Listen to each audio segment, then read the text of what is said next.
it in full slideshow only. Sir, then actually in the share button you have to share the desktop, sir, instead of selecting the PowerPoint. Oh, okay.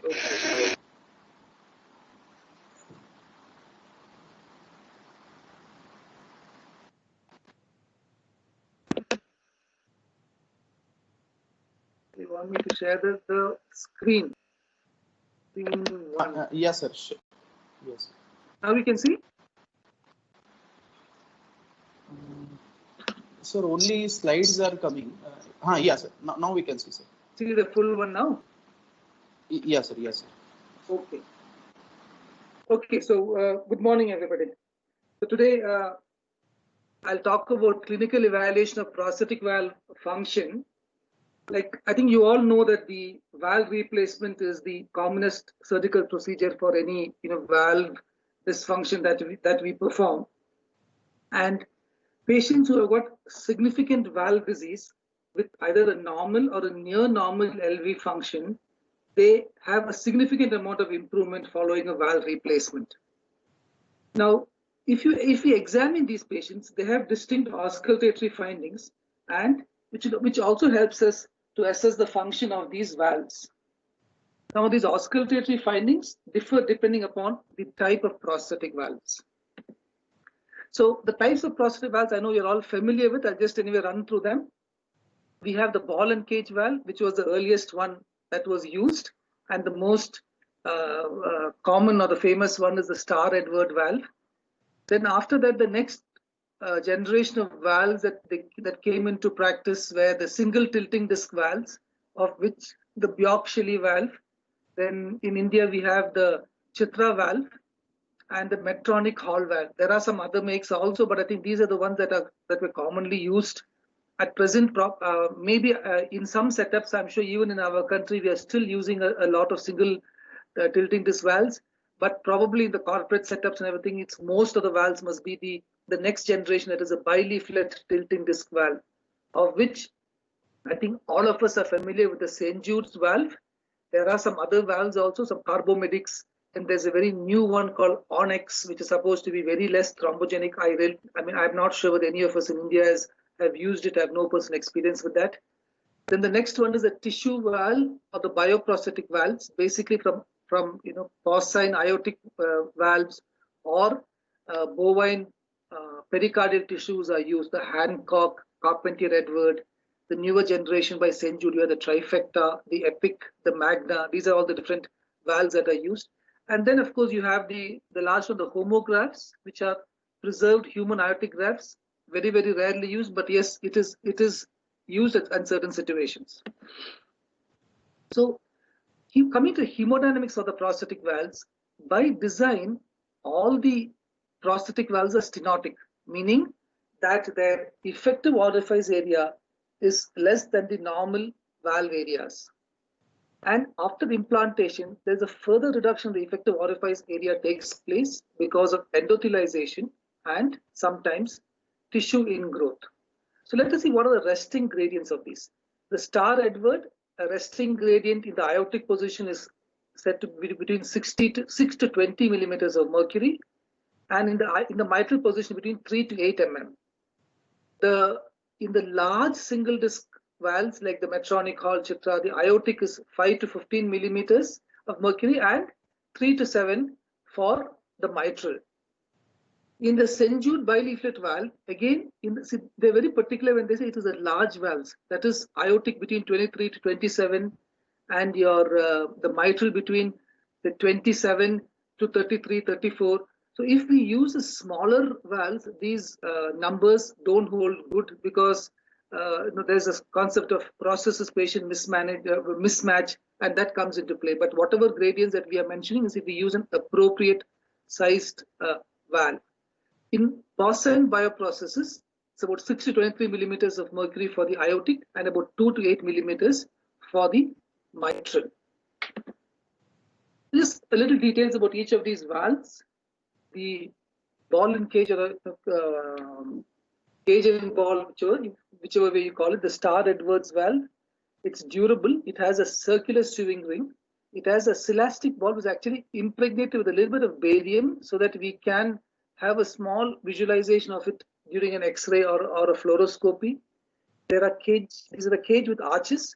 You have 3 or 4, 3 for the aortic and 4 when it is a mitral valve, generally high profile, and the flow in this occurs around the valve. You can see it in the diagram over here, and they have normally there is some amount of regurgitation volume that happens. So minimal regurgitation happens about 2 to 5 ml.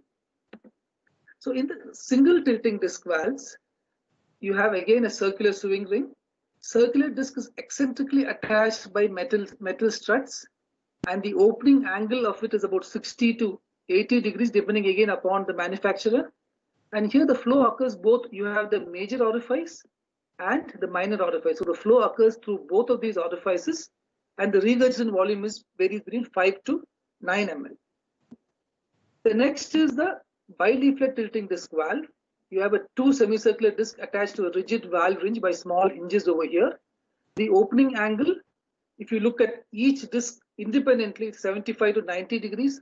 But sometimes what we do is we measure the angle between the 2 discs when they are open. That it varies around between 15 to 20 degrees is this angle. So you can mention it either way.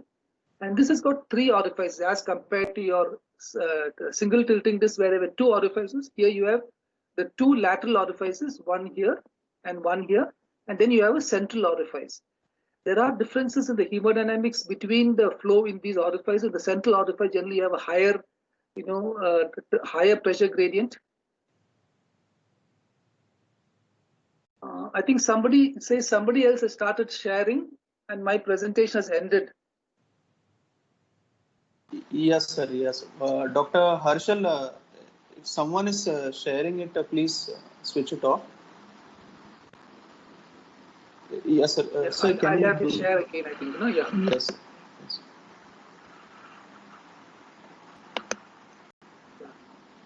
So yeah, the central, and so the pressure at which the blood flows in the central orifice is higher than the lateral orifices. And with the bileaflet tilting disc valve, we have a regurgitation volume of 5 to 10 ml. In the bioprosthetic valves, sewing ring with 3 semi-rigid stents or struts and fabric sewing cuff. It could be either porcine aortic tissue, the bovine pericardium. Tri-leaflet opens to a circular orifice. Very, very minimal regurgitation volume, generally not appreciable, less than 1 ml. 10% exhibit a small degree of regurgitation or color flow imaging. So generally consider that there is no significant regurgitation in these bioprosthetic valves. So clinical assessment. So one is symptom assessment and clinical assessment. Like I told you in the starting, after the surgery, generally we expect that the patient will have a significant improvement in functional class, unless there is a pre-existing LV dysfunction, in which circumstances the functional class improvement may not be as significant as we would like. So what are the failure of improvement in symptoms post-op? Suppose a patient had a normal LV function or near normal LV function, and there are patient's improvements has not been significant. It could be because of valve malfunction. It could be because of surgical complications, or it could be new onset arrhythmia. Suppose the AF in the post-op period. These arrhythmias also can hamper their improvement in symptoms. And in the late stages, also the same things like a valve malfunction, arrhythmias, setting in of LV dysfunction. All of these things can be possibilities for seeing any deterioration in the patient's clinical condition. So depending upon these complications can either give rise to some infection, maybe there, or pain. It may be stenosis because of valve malfunction. It may be regurgitation because of various reasons, either valve dehiscence. So these things. So depending upon what is the primary hemodynamic abnormality, is it a stenotic abnormality, or is it regurgitation? Is there volume overload? So these symptoms the patient would present to us with. So how do we clinically assess this? So examination findings, I already mentioned, they differ among different prosthetic valves. So now let us take these valves and see how they are. If you look at the ball and cage valve, they have both a metallic closing and an opening noise. Now, both these noises are high-pitched and metallic in nature. Now, generally, the opening sound is louder than the closing sound. Why is that? Because when it opens, the ball goes and hits against the metal struts. So you get a loud metallic sound. But when it closes, they come back and hit the valve ring, which is, though it's a metal generally covered by a cloth, the sewing material, so it may not be as loud as the opening sound. So generally, the opening sound is louder than the closing sound in patients with a ball and cage valve. But you tend to hear both the opening sound and the closing sound, unlike the other valves, which we'll see in due course. So now, if you look at the mitral ball and cage valve, the opening sound is actually comparable to the opening snap of a mitral stenosis. Generally, would happen about 70 to 110 milliseconds after the A2. It is best audible at the apex, and this A2OS interval does not vary significantly from beat to beat, even in patients with atrial fibrillation.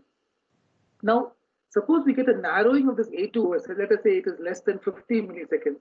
It indicates either prosthetic valve obstruction or severe regurgitation. And delay in an A2OS indicates interference of the opening motion of the poppet or the ball. Sometimes you may get multiple opening sounds, which implies a well-functioning caged ball prosthesis. Now, the closing sound, again a metallic noise, and it corresponds to the S1. Generally happens about 60 to 80 milliseconds after the onset of the QRS complex. Like I told you, the opening sound is louder than the closing sound. The closing sound may at times diminish when there is a prolonged PR interval. Now, in a normally functioning valve also, we just generally tend to have a mixed systolic murmur and often heard in the left sternal buttock. So now, why does this happen? Because you have a rigid cage which is protruding across the LVOT. So when the blood flows in across the LVOT, because of the protrusion of this rigid prosthesis, you are likely to hear a ejection systolic murmur. Then diastolic murmur generally is not heard, and you see if you can hear a diastolic murmur, it means that there is valve malfunction. So what are the abnormal in an abnormal situation? You had a loss of the metallic sound. Your opening snap may become less than that of the closing sound. A diastolic murmur may be heard, and suppose if the ball is stuck in a position where a significant amount of regurgitation, we may hear a panstolic murmur also. Now, coming to the aortic position, here the opening sound and the aortic, the S1 and the aortic opening sound is about 70 milliseconds in difference. The sometimes we hear multiple opening sounds may be heard, and it is best heard at the left sternal border. Sometimes it may be heard all over the precordium.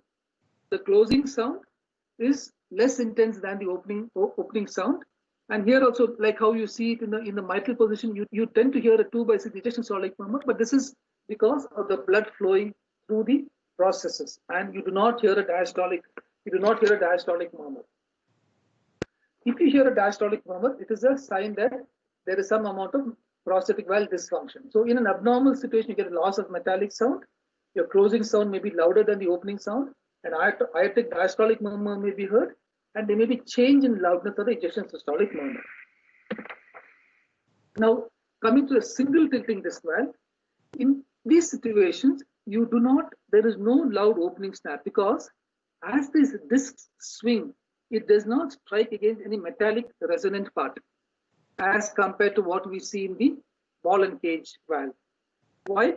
The closing sound is, you have a metallic closing sound because when they close, they come and hit against the metallic base ring, and you get a sound.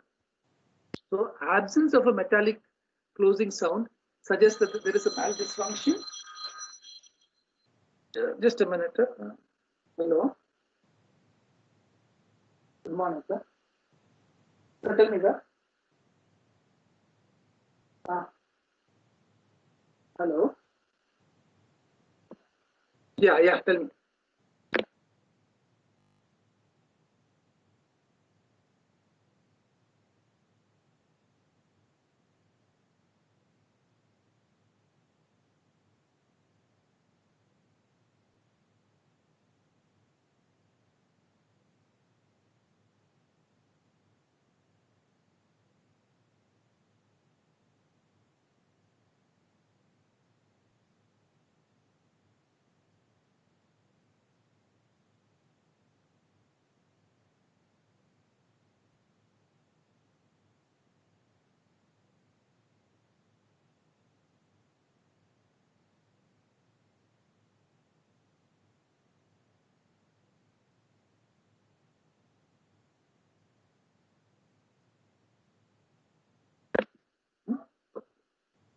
Hello, yeah.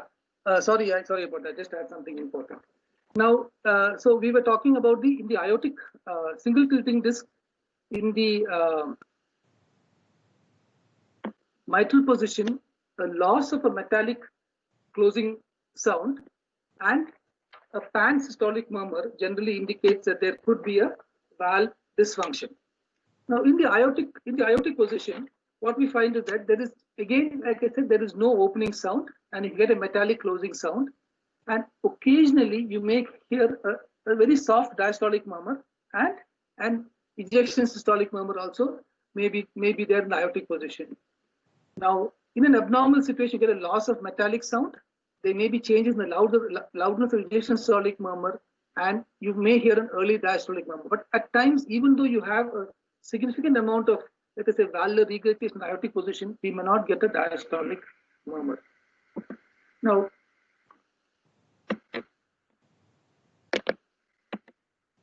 in the bileaflet valve, the sounds are very similar to what you get in the single leaflet tilting disc valve, but you never hear a diastolic murmur. So any diastolic murmur in a bileaflet tilting disc valve is a sign of valve dysfunction. Bioprosthetic valves, again, here you get generally normal heart sounds. The opening sound may be heard. You tend to get a 2/6 ejection systolic murmur, and a mid-diastolic rumble may be there. In an abnormal situation, in the mitral position, you can get a pan-systolic murmur or a prolonged diastolic murmur, depending upon whether the valve function is resulted in a stenosis or regurgitation. Again, in the aortic position, similar, you get almost normal heart sounds. You get ejection systolic murmurs, no diastolic murmur. Occurrence of either a diastolic murmur or ejection systolic murmur suggests aortic valve malfunction. Now, in homographs, it is similar to normal heart sounds and is not associated with any murmur. So now, what are the prosthetic valve complications? You have prosthesis-patient mismatch. Then you could have valve thrombosis or bleeding as a complication of the medication that we give, anticoagulants we give. Sinus formation can occur. Valve dehiscence, infective endocarditis, paravalvular leaks, structural failure of the valve, and rarely sometimes hemolysis and pseudoaneurysm formation. So how do we approach prosthetic valve dysfunction? I think the transthoracic echocardiography and Doppler is the most important and the most common investigation that we do to help us identify these problems. Many times a transesophageal echo may be required, especially if you want to look at the atrial side of the processes, because of the reverberation that we get. Sometimes the atrial side may not be well appreciable on transthoracic echo, and you might need to get a transesophageal echocardiography done. Now, cine-fluoroscopy has an important role. It may provide superior assessment of mechanical valve opening and closing motions, but we cannot assess any pressure gradient. Then, if we do not have clarity, then cardiac CT, cardiac catheterization, sometimes stress echocardiography may be required rarely to assess the degree of valve malfunction and what treatment modality that you need to do to decide on these things. So how do we do an echocardiographic approach to assess the prosthetic heart valves? One is, evaluation is very similar to that of the native valves. Now, because of the metallic valves, reverberation and shadowing play a significant role. That is why I said what is there on the atrial side sometimes may not be well appreciated on a transthoracic echo. That is why a TE might give us better clarity on that. And fluid dynamics of each specific valve processes influence the Doppler finding. We already mentioned about what are the gradients that we get across some of the valves. So we need to keep that in mind when we evaluate these patients. So you need to do a complete 2D and 3D imaging. We determine the transvalvular pressure gradients. We estimate the valve orifice area, evaluate severity and location of valvular regurgitations, evaluate the pulmonary artery systolic pressures, assess chamber size and function, evaluate the other valves, and very, very important, clinical data is important. In size and type of processes, the heart rate, the blood pressure, and the body surface area.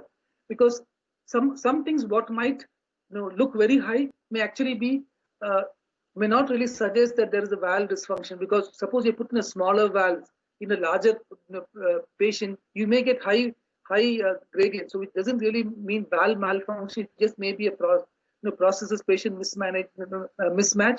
So we need to have these data. And very, very important, always we compare the baseline study. So it's very, very important that we get a baseline echo maybe about 4 to 6 weeks after the valve surgery is done, record these baseline data diligently, and when we compare the same patient, it gives us so much more information rather than looking at the present study information in isolation. Then in terms of chest X-ray and fluoroscopy, how does it help? Now, suppose there might be situations where you have a patient and you do not know, the patient may not know what surgery he has undergone, what valve replacement has taken place. Is it possible by looking at the chest X-ray for us to make out these differences? So if you take an AP view, and if a line is drawn from the left hilum to the right costophrenic angle, valves that fall above this line would mean either an aortic valve or a pulmonary valve in this place. If it is below the line, it would mean a mitral valve or a tricuspid valve. Now, in the lateral X-ray, if you draw a line from the carina till the apex of the heart, what lies above would be the aortic valve or the pulmonary valve. What lies below would be the mitral valve and the tricuspid valve. So this is an example where all the 4 valves have been changed. And if you see, this is the carina, this is the LV apex summaya. If you draw a line, you would find that the aortic valve and the pulmonary valve are above this line, and the mitral valve and the tricuspid valve are below this line. So with an X-ray, we can have some idea what valve has been placed. Now, if you look at it, this is a bioprosthetic valve. This is a bioprosthetic valve. This is a tilting disc valve. So there are characteristics how we can identify these valves. Some other methods of identifying which valve it is. One is called the valve orientation method. Now, on the X-ray, if the valve looks is vertical, it's likely to be a mitral valve. If it looks horizontal, it is likely to be an aortic valve. And in between, you can't be too certain what it is. Now, if you're able to notice the valve orifice, end face, it's more like it's going to be a mitral. If you're seeing only a profile, it's aortic. And if it is in between, you can't be too certain which valve it is. Similarly, based on the direction of blood flow, especially in these bioprosthetic valves, depending upon how the stent struts are projecting, we know which way the blood is flowing. If we find it is flowing downwards, it is likely to be it is going to be a mitral. If it's flowing upwards, it is aortic. If it is not very specific, then again uncertain. So these are some of the ways by which we can identify what valve replacement has taken place. Now, we can also, chest X-ray can also help us identify, chest X-ray or fluoroscopy can help us identify what type of prosthetic valve. Now, this ball and cage valve, it has a celastic occluder in a wired cage. 3 or 4 struts will be there. The ball is impregnated with barium, so we can see the ball very lightly here.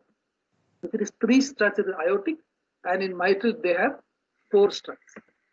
Now, in the single tilting disc valves, in a Medtronic Hall valve, the base ring is radiopaque. You notice here the base ring, and has a characteristic curved struts on which the valve is mounted.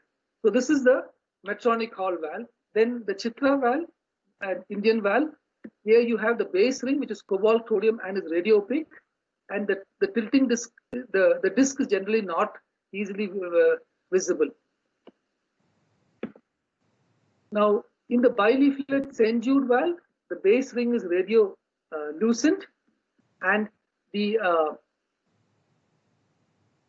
I think I put in the wrong picture. Is actually the carbomedics, in that you do not, the ring is not visible. You only see the disc in the profile position. So I'm sorry about that. This is actually a carbomedics valve, which generally we are not been using. But if you look at the St. Jude, you won't get the ring as you see in this. But you will, in profile, if you see the disc, it will be you can visualize them.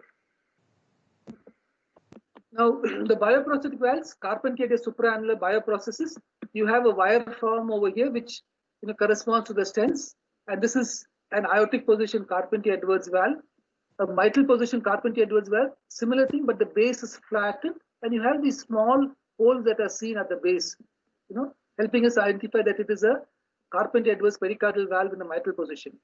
Now, this is a Medtronic Hancock pericardial valve. Now, so this is the picture of a valve in valve, the core valve over here. But you see the valve, you find that in this again it's got a wire form, and you have a hole at the tip of the struts as compared to the base in the Carpentier-Edwards valve. So these are some of the ways by how we can identify the different valves on fluoroscopy or X-ray. Now, further, by evaluation of prosthetic valve function, one is we need to determine the opening and the closing angles. Now, restricted opening angles suggest prosthetic valve obstruction, and increased mobility of the valve ring suggests valve dehiscence. Now, how do we calculate the opening and the closing angle? Patient should be in the supine position, PA and lateral view to assess the in situ orientation of the valve. Then we try to get in profile projections with radiographic beam parallel to both the valve ring plane and the tilting axis of the disc. So this helps us allow the calculation of the opening and closing angles. And at times for the mitral valve, it is possible for us to get an end phase projection where the radiographic beams are parallel to the outflow tract. Now here you see, this is the single tilting disc valve. You have the profile of the base ring and the valve. Here we calculate approximately 60 degrees, and this is the closing position. Now in a bileaflet valve here, you find that the closing angle is 130 degrees here, and the closing and the opening angle is 18 degrees. Sometimes you can take the angle from here to here, where maybe around 75 degrees to 90 degrees, but this is one way of measuring where between the discs, what is the angle, and so we can make out if there's any restriction in the motion and decide whether the valve is stuck, not opening properly, and helps us assess the valve malfunction. So if you look at the values for a single disc valve, the Medtronic Hall, the opening angle is 70 to 75 degrees. For a St. Jude's, opening angle less than 13 degrees, and the closing angle is more than 120 degrees. So if we know these values, we can identify whether there is signs of valve malfunction. Now, the opening angle is better assessed with cinefluoroscopy rather than even Doppler. So sometimes in the Doppler we might get good gradients, but there still may be that the valve is not completely open. So especially when we thrombolize patients with valve thrombus, cinefluoroscopy is very important for us to assess whether we have achieved a complete resolution of thrombus or not. We cannot fully depend upon the Doppler alone. Now, when it comes to bioprosthetic valve, there is not much with cinefluoroscopy except that we can detect calcium, which is a marker of degenerative changes. Coming to certain specific prosthetic valve malfunctions, one is prosthesis-patient mismatch. I think of late we are talking a lot about prosthesis-patient mismanagement. Basically, now in the context of TAVR, there is a lot of discussion about prosthesis-patient mismatch. So the same thing has come out of in surgery. They did have it, but there was not too much prominence given. But I think now we hear that we are speaking more about this because we know what can be achieved and what valves are generally put. We know we get better valve areas with the same size percutaneous valve as compared to a surgical valve also. So what is meant by a prosthesis-patient mismatch? Suppose you have a high transvalvular gradient and on all other parameters the valve is functioning normally. So this is when the concept of prosthesis-patient mismatch happens. So here the size of the valve is too small for a body size and does not meet the cardiac output requirements.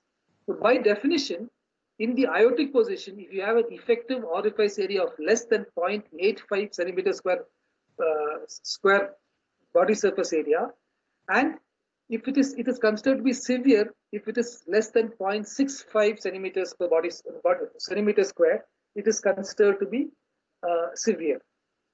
In the mitral position, less than 1.2 centimeters square is considered to be evidence of prosthesis-patient mismatch, and if it is less than 0.9, it's considered to be severe.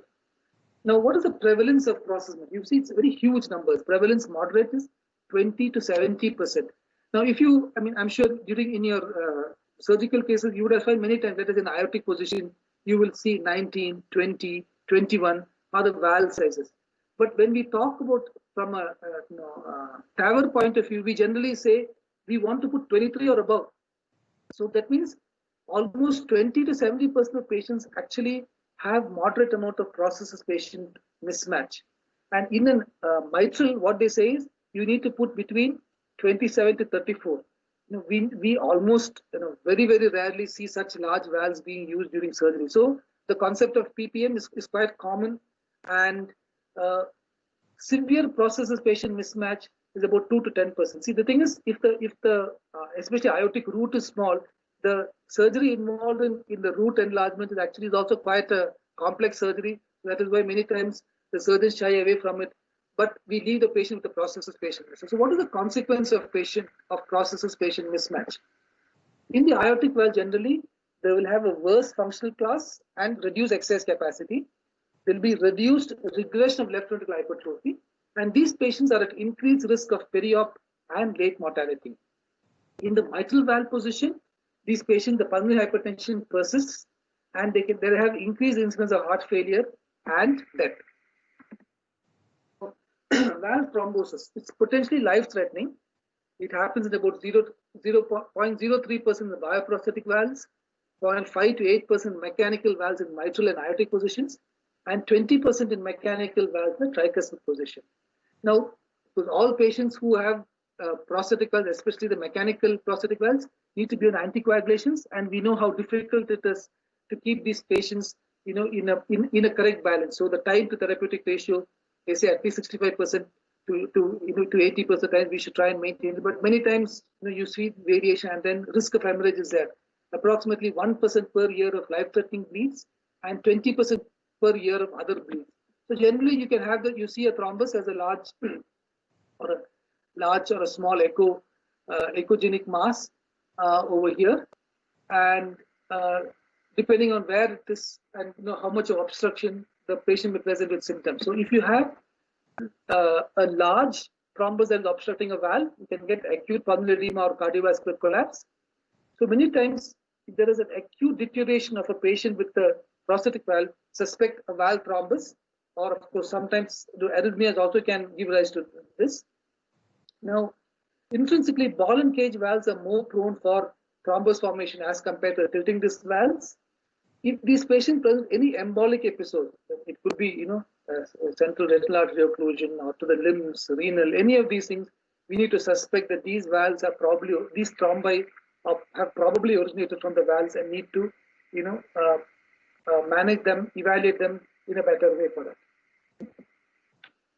So what are the physical findings? Generally, we get decreased intensity and loss of metallic nature of one or both sounds, and due to this is because of decreased movement of the ball or disc.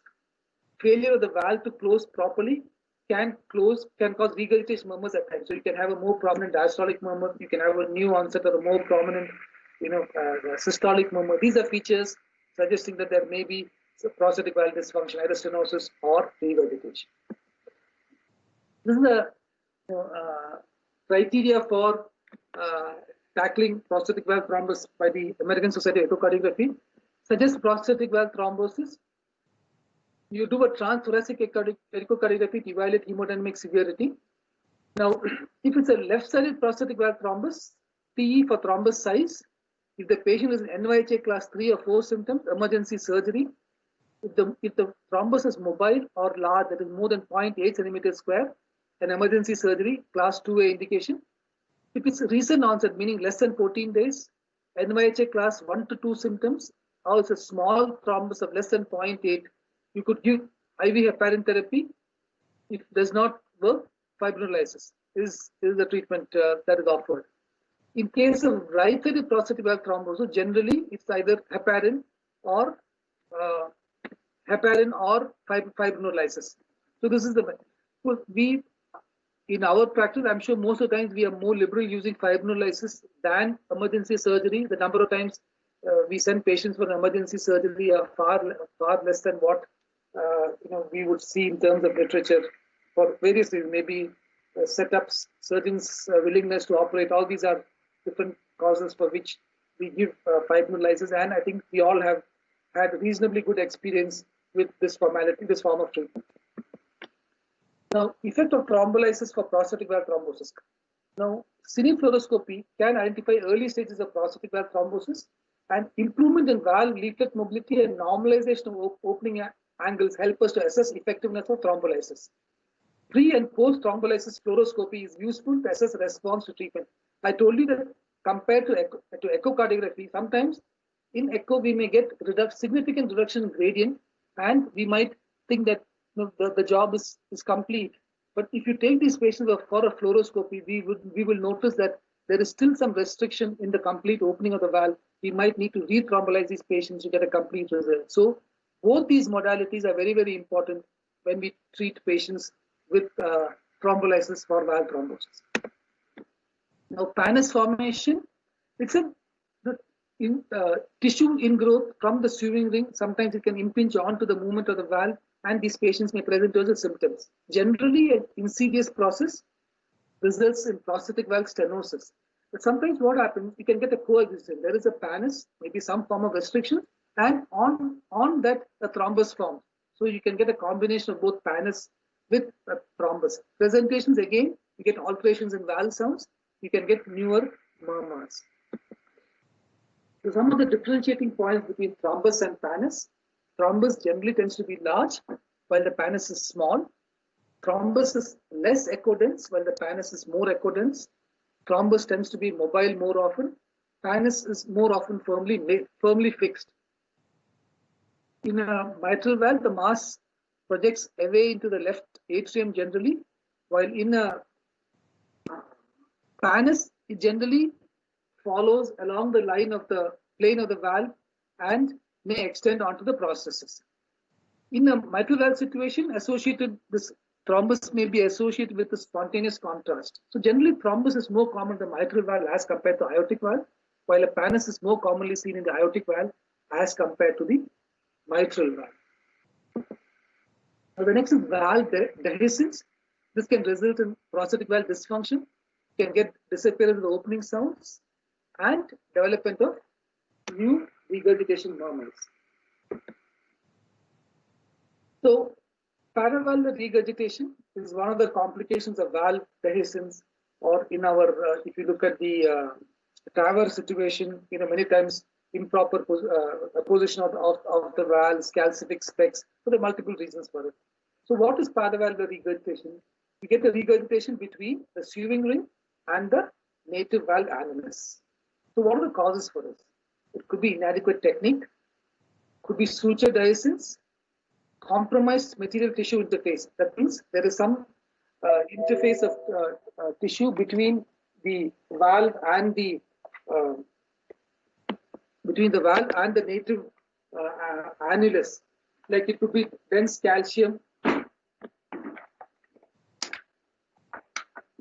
or extensive myxomatous degeneration. Sometimes infection can give rise to valve dehiscence, chronic aberration of sewing ring against calcific or rigid annulus. Many times they may be asymptomatic, and sometimes even they are significant, you may not hear an audible murmur. So large prosthetic valve regurgitation generally may present with significant volume overload and features of heart failure. Now, one of the ways of detecting valve dehiscence is by evaluating the valve ring motion. You could do it echocardiographically, or you could do it on cinefluoroscopy. Now, echocardiography is more sensitive for this as compared to a fluoroscopy. So what do we look for? Tilting or rocking of the base ring of the processes. Now, on fluoroscopy, if you have more than 10 degrees for a mitral and more than 6 degrees for aortic valve, they suggest dehiscence. Now, to detect dehiscence on fluoroscopy, the criteria that needs to be met is 40% of the circumference should have dehiscence for rocking motion to be noted on fluoroscopy. But in an echocardiography, we may be able to notice these things earlier than this. So Doppler or a 2D echo is more sensitive to detect the rocking motion of these valves. Now, many of these valve malfunctions result in valvular stenosis or obstruction. So how do we assess them? On echocardiography, we need to look for the peak and mean gradients. We need to look for the pressure half time. We need to look for the effective orifice area or the continuity equation. Using the continuity equation, Sometimes we can use what is called as a Doppler velocity index, where we look at the VTI of the processes and divide it by the VTI of the LVOT. We get what's called as Doppler velocity index. So what are the criteria for prosthetic mitral valve dysfunction? Normal peak velocity should be less than 1.9 meters per second. If it is 1.9 to 2.5, it could be plausible stenosis. And if it is more than 2.5, suggests significant stenosis. Coming to the mean gradient, less than 5 or less normal, 6 to 10 plausible stenosis, more than 10 significant stenosis. Now, the Doppler velocity index, what I told you, the VTI of the prosthetic valve divided by the VTI of the LVOT, less than 2.2 is considered to be normal, 2.2 to 2.5 is considered to be plausible stenosis, and more than 2.5 is significant stenosis. Effective orifice area is 2 or more normally, plausible stenosis between 1 to 2, and significant stenosis less than 1. If you look at the pressure half time, that's like out for the native valve, less than 130 is normal, 130 to 200 is plausible stenosis, and more than 200 is significant stenosis. Now, when we come to the aortic valve, a peak velocity of less than 3 is normal, 3 to 4 plausible stenosis, more than 4 significant stenosis.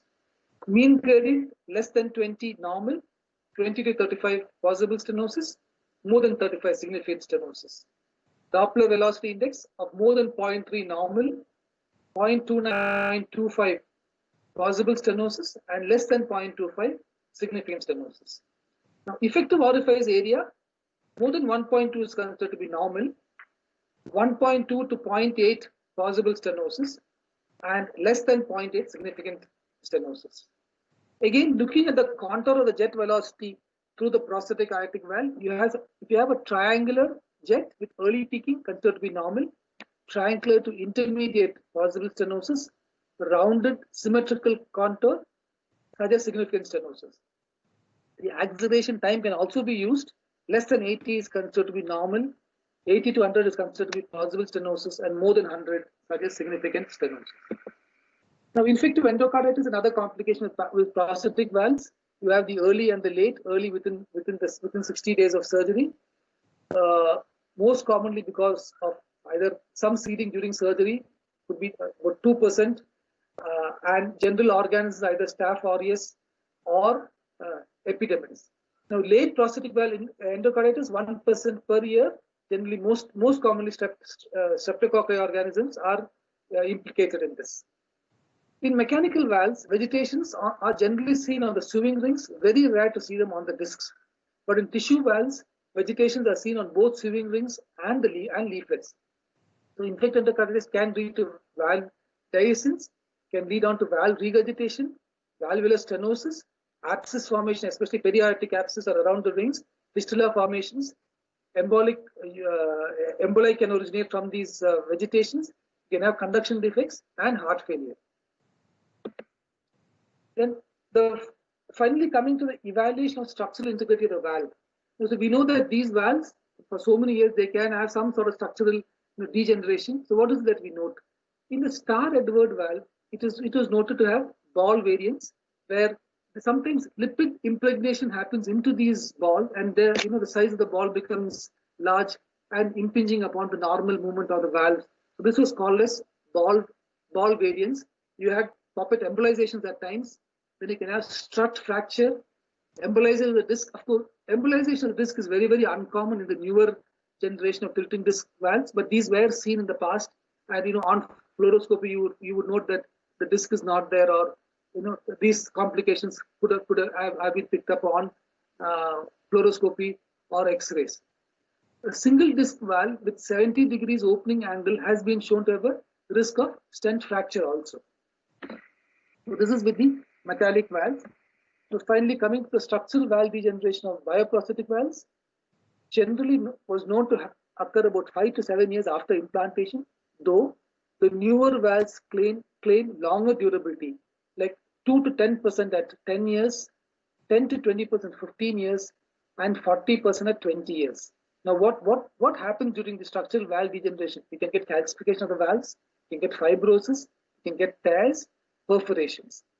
And this structural valve degeneration occurs earlier for mitral than aortic. The not sure exact cause, but it is one of the explanations that is given. It could be secondary to exposure of the mitral valve to higher closing pressures. So when the your mitral valve is closed and the LV contracts, the pressure that it is subjected to is much higher than what is seen for the aortic valve. So that could be one reason why the mitral valve degeneration occurs earlier than that in the aortic valve. The structural valve degeneration is accelerated in young patients, patients who have disturbed calcium metabolism, especially patients who have end-stage renal disease, and pregnant women. Pregnant women, irrespective of the age, they seem to have independently, they seem to have a tendency for structural valve degeneration. So I think with that, I've completed the thing.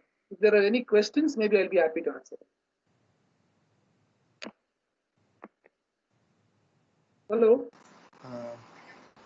Yes, sir. Yes, sir. Anyone having any doubts? Sir,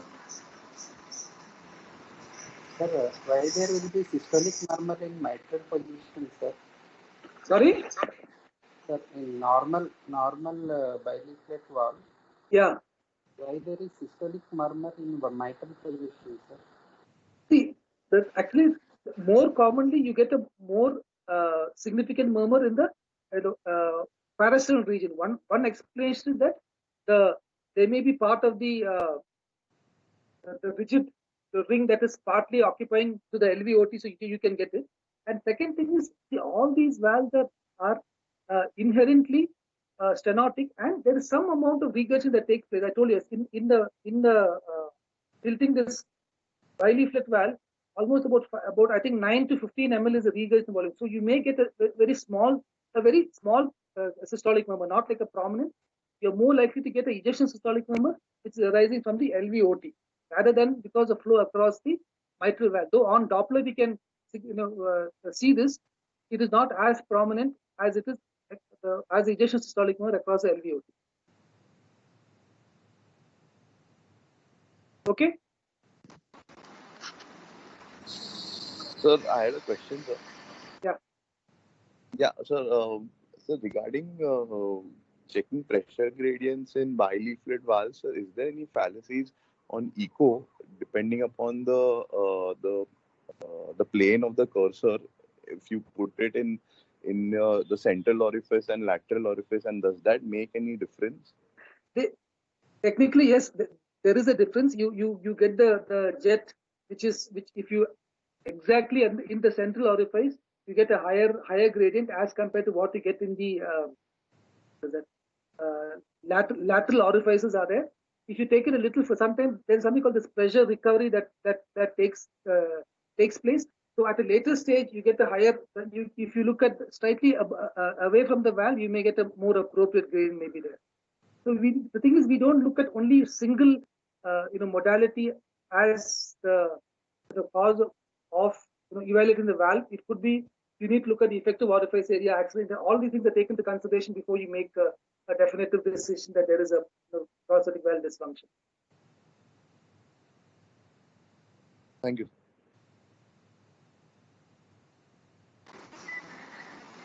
Sir, I have a question. Sir, is there any way on auscultation we can differentiate between a Panus formation and a normal functioning of the valve? See, the way that they say is that the intensity of the sound will reduce. So one is if you're in a tilting this, especially if you're following up this patient, and you can make it and you can appreciate that there is a reduction in the intensity of the murmur, that will be the easiest to do. But if you're seeing the patient for the first time, if you don't hear a metallic, definitive metallic character to the murmur, and the patient has symptoms, that is one way by you could think that it could be Panus. Generally, thrombus will be a much more acute situation. So you have somebody who comes with a chronic symptoms and an auscultation, you find that the character of the valve sound is not purely metallic. That is when we could imply that maybe this patient has got a Panus formation. And generally, Panus happens a much more insidious process. So suppose in a year after year or two or three after the valve surgery, it's very unlikely for us to get it. It is more in the older patients who have had a valve replacement much longer duration. So in the clinical circumstances, if you look at it with all these things, it may be possible to suspect that this patient is possibly having a pannus ingrowth. Yeah, I think that is with all these things into inputs, we may be able to make a conclusion. Okay, thank you. Sir, one more question. If we are suspecting a bioprosthetic wall degeneration, is dimensionless index a better parameter as compared to the gradient, or is there any differentiation? All parameters may not go. Between gradient and dimensionless index, which you showed. No, not. You mean the numbers what I showed you? Yeah, yes, dimensionless index, VTI of Doppler. DVI. Yeah, yes. Doppler velocity index. Yeah, yes. I don't think there is anything that specifically one is more sensitive or specific than the other one is not there. And then see, valve degeneration will not necessarily mean only stenotic. It could be stenotic, it could be regurgitation, it could be valve mobility. So there are multiple factors that when we take into consideration before we make a decision that this patient has got significant amount of structural valve degeneration and needs to be treated upon. So again, I would think that whatever parameters we have given, a single parameter, unless it is correlated with the patient. Suppose you have a patient, you have a higher gradient, the patient is completely asymptomatic. We would not really want to intervene in this patient. So we need to take everything into correlation before we take a decision whether, your most important decision is going to be, do we need to ask this patient to undergo a repeat procedure? So I think a single parameter cannot be taken into consideration to make a decision on that. So I can't tell you that this is better than the other. I think all of them will need to be taken into consideration. In some other situation, maybe like acceleration time may not have too much of importance, but I think effective orifice area, the gradient, your DVA, all of these things will need to be taken into consideration before we take it. And the symptoms, and again, what were the patient's previous data? So you need, if you can compare the data, that is very much helpful in trying to come to a decision. Okay, sir. Thank you. Sir, one doubt, sir. So just going back to the problem of the gradient and the flow across the different orifices. So, if a patient is symptomatic and you are suspecting a patient prosthesis mismatch, are there any ways to kind of optimize the way you take the gradients across such valve? Because suppose if in the central orifice you do get a higher gradient, but in the lateral orifices by a TE or something other modality, you find that the gradient is not so high. So how do we kind of go ahead and decide whether the patient really needs a change in the valve or no? See, again, I told you, only on the difference between what we get on the central orifice and the lateral orifice is not going to be so great for us to help us differentiate between these two segments. Either that the patient got significant stenosis or does not have stenosis. So we will need to take different angles and see, there they say you take a 4-chamber, apical 4-chamber view will have to be taken, apical 5-chamber view. You look in the patient with left lateral position, you take a phiotic, you take a right lateral position, you take suprasternal, right supraclavicular. So if we have a suspicion that when do we get a suspicion that this patient got processes patient mismatch? First, this patient has to be symptomatic. If the patient is, you find that the patient is symptomatic, then we would look at all possible ways of assessing from different positions and see like which is the highest gradient that you get, in which you may get higher gradient in one particular view, which may not be another one. So in different locations, you'll have to take and see. I think in a normally functioning processes in a patient in whom there is no patient processes mismatch, the difference between the jet from the central orifice and the lateral orifice may not be too significant, and I think we may not have this. We may not have to consider this. But in a patient who's symptomatic, then you look at different things, and also you look at other, like you try and calculate the effective orifice area. You try and calculate the DVA. All these things will be taken into consideration. Again, a single thing will not help in that. We do fluoroscopy. We see that the disc is opening normally. Then so everything is taken into consideration. Okay, sir. Thank you. Even previous data will also help, sir, comparing like Exactly. So it the is high gradient. patient Yes. processes mismatch is something you on all your parameters to assess a valve function. So it is normal. Basically, one is Yes. if you know that the disc is opening normally by fluoroscopy. Fluoroscopy, I think, has that there is no obvious stenosis because of the valve. You do echocardiography, you know that there is no valve regurgitation to valve regurgitation. Then still patient symptomatic, and you find that the effective orifice area is less than what is approved for that patient. Then only we make a diagnosis of patient processes mismatch. Okay, sir. Sir, one more same follow-up question. Like, how can we prevent this patient prosthetic mismatch? Like, we see some patient they are installed with a 19 aortic annulus valve, sir. So in such patient, the only way we can prevent it is by getting our the surgeons to put in the larger larger valves. Now, okay. now especially for now in the TAVR era, what is told is that to do a valve in valve at a later stage, you need, this is with bioprosthetic valve, you need a minimum valve 23 size valve. So if you put a 23 size bioprosthetic valve when the patient is undergoing surgery, if these patients come in for a valve degeneration and you want to put in a TAVR, you want to do a TAVR, you can get good results. But if the valve is smaller, then it becomes difficult. So that is why then what they do is they actually go up and try to crack this the bioprosthetic valve so they can put in a larger valve. So the thing is now for the surgeons, the problem to put a larger valve, the risks associated with putting in a larger valve by the root enlargement is quite significant. Probably most of the surgeons are not comfortable with it because risk benefit ratio basically and risk. So they go in for a valve that is allowed. They don't make an effort to put in a larger valve. They see what size it is and put whatever size fits into the annulus. Okay, sir. Sir, one more question, sir. Like if a patient comes and we don't have any previous data and we see a high gradient, so I just want to differentiate how to differentiate between PANAS, structural valve deterioration, and high hyperdynamic states, sir. I think that will all depend upon the clinical picture, no, Nikhil, because your high cardiac output. So the patient's got high cardiac output. You'll have features, high blood pressures, wide pulse pressure, and other features to suggest that. And then you have this gradient not having too many symptoms that you might think of as a high cardiac output. Now, structural degeneration that happens basically when it comes to bioprosthetic valves. And if there is structural degeneration bioprosthetic valves, you're going to make out some calcification. You'll make sure you can make out that the valve is not moving properly. Now the PANAS situation comes basically when we talk about more in terms of mechanical valves.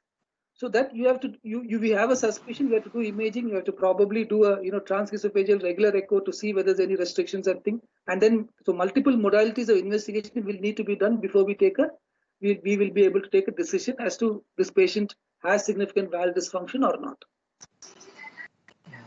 Okay, sir.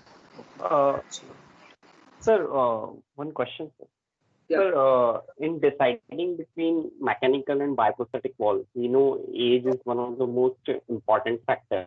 Yeah. But we see like in US, mostly they put a bioprosthetic valve. So is in real practice, before you send a patient for surgery, does patient preference is the most important thing in deciding? See, actually, I mean, the thing is, though many of these people claim 10 to 20%, 10-year durability to 15-year durability. The truth is, in our practice, we really have not seen so many patients with bioprosthetic valve who are coming so late. Of course, it could be that they have put them in very older patients only, not in younger patients. Though we're not seeing that could be one reason. And if you look at the pure results of bioprosthetic valve surgically versus mechanical valves, if you look at the newer data coming in, it seems to be more and more say that actually mechanical valves may have a much longer, better survival as compared to bioprosthetic valve. Yes, there's an advantage that you need not anticoagulate the patient, but overall complications are lesser with mechanical valves as compared to bioprosthetic. So if I have a young patient who needs a valve replacement, I will probably still go for a mechanical valve as compared to a bioprosthetic valve, because I've seen patients 4 years, 5 years, 7 years who come back with significant amount of valve, like young patients in whom we have put it with all these things in mind, and we find that they have valve deterioration much earlier. So what we see Western literature saying that the durability is so good, I'm not really seeing it in our practice. So if it's an aortic valve, let us say a patient is 60 years old, and you think that you can put in a bioprosthetic valve for this patient, and if you are sure that you can put in a good size valve, more than 23 or more, maybe it is worth putting in a bioprosthetic in a slightly younger patient, because you know that if this patient progresses to valve deterioration, you could do a TAVI for him as a second thing. But if the patient is not able to get a valve which is 23, at 60, I might still give first choice of a mechanical valve rather than a bioprosthetic valve. So why in TAVR we can put in a bigger sized valve when compared to surgical valve replacement? Is it because of the position of the valve we put? I think one is position of the valve. Second one is we don't have a sewing ring, which occupies the space. So all these things are factors that are taken. That is why you get a much larger, for the same size valve. Suppose you take a 23 size surgical valve, 23 size percutaneous valve. The effective orifice area is larger for the percutaneous valve, basically because of these things. I think one is the sewing ring doesn't come and occupy so much of your space. So those are the reasons why you get a larger area with the same size percutaneous valve. Okay, sir. And in tricuspid, it's always bioprosthetic valve which is preferred, sir, or it can be mechanical also. There have been mechanical valves also put in the past, but the thing is, all right-sided. Whatever valve you put, the chances of thrombosis is quite significant. So I think at present we would preferably put in a bioprosthetic valve as a first choice, because the flow is much more slower over there. So the thrombo formation are much larger. 20% is the incidence that they say. Sir, is there this stentless wall and stent wall? It is decided by when the surgeon operates the patient, he feels he's going to put a stent wall or stentless wall. See, actually, it depends on that time, or no? Actually, it depends upon the surgeon. Basically, the stentless surgical valve that came out, the claims are that the degenerative changes occur much less because it is less rigid and may not have too much of pressure changes. Mainly for the aortic position only, not for the mitral position. But technically, it's supposed to be much more challenging than putting in a regular valve with stent. So that is the reason why stentless valves have not become very very popular among the surgeons because of this. So it is not purely on the table decision.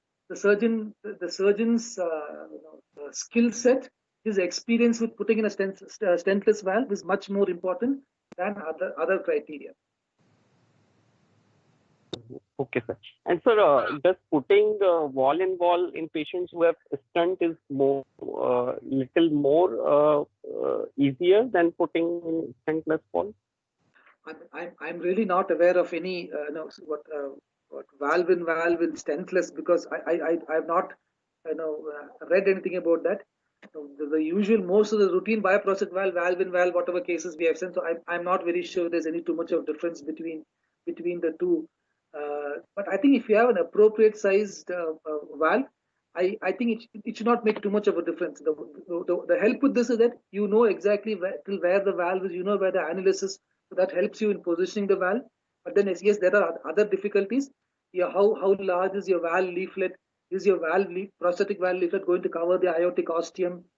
When you put in the valve in valve, these are some of the things that we are worried about. When a valve in valve is done. No personal experience with valve in valve, but more of literature what I've read. Yeah. Okay. Thank you. Okay.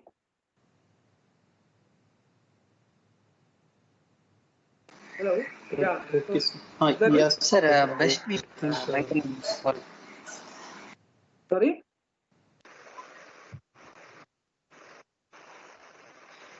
Sir, on fluoroscopy to assess prosthetic wall yeah, Yeah. dysfunction for male, sir, what are the best views to see for mitral and aortic? See, basically, you have to. I find which is the best. Suppose for an aortic, an RAO caudal or a LAO cranial is the best. Generally, the better views.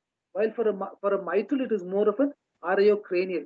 But it again, there is no what is that specific view. You need to actually go in different views and find. But it is generally that aortic, RAO caudal or LAO cranial. If you have a mitral valve and RAO cranial is the starting point. You can start from there, move the II to different directions and see. And the thing is, you need two views. You need one where you can profile the ring, and another view where you can profile the disc. So you'll need in the same patient, you might need different views to assess the prosthetic valve, the disc movements. Yes. Thank you, sir.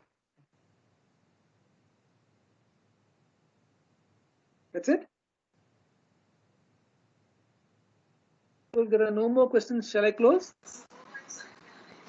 yes, sir. I think. Okay. Right. Yeah. So, okay. so all of you, all good luck for your exams. Hopefully, it will happen soon. Huh? Thank you, sir. Thank you, sir. Okay. Thank you, sir, for taking Thank you, our sir. time. Thank you, sir. Thank you, sir. Thank you,